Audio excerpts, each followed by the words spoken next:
രോഗത്തിന്റെയും കടഭാരത്തിന്റെയും അപമാനത്തിന്റെയും നിരാശയുടെയും തടവറയ്ക്കകത്ത് കിടക്കുന്ന ചിലരോട് ഇന്ന് പകൽ സ്വർഗത്തിനൊരു ശബ്ദമുണ്ട്.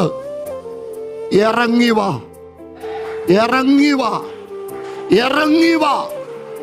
സർട്ടിഫിക്കറ്റുകൾ കയ്യിലുണ്ടായിട്ടും അതിനൊന്നും ഒരു ചലനവുമില്ലാതെ, ജീവിതത്തിൽ ഒന്നും നടക്കാതെ, കൂടെ പഠിച്ചവരും കഴിവുകെട്ടവരും ഒക്കെ, കൂടെ പഠിച്ചവരുടെ കൂട്ടത്തിൽ നിന്നേക്കാൾ കഴിവുകെട്ടവരും ഒക്കെ ഒത്തിരി വലിയ മാന്യമായ ജോലിയിൽ ശമ്പളം മേടിച്ചു പോകുമ്പോൾ ജീവിതത്തിൽ നിസ്സഹനായി നോക്കി നിൽക്കുന്ന ചെറുപ്പക്കാരാ, ഈ പകൽ എൻ്റെ യേശു വന്നിട്ടുണ്ട്. സ്റ്റക്കായി നിൽക്കുന്ന നിന്റെ ജീവിതത്തെ ഒന്ന് തൊടാൻ. ശബാര, ഇറങ്ങി വാ. ഞാൻ ആ വാക്ക് മാത്രമായി ഇന്ന് പകൽക്കാലം ചില കുടുംബങ്ങളെ നോക്കി പ്രവചിക്കുന്നത്. ഇറങ്ങി വാ, ഇറങ്ങി വാ.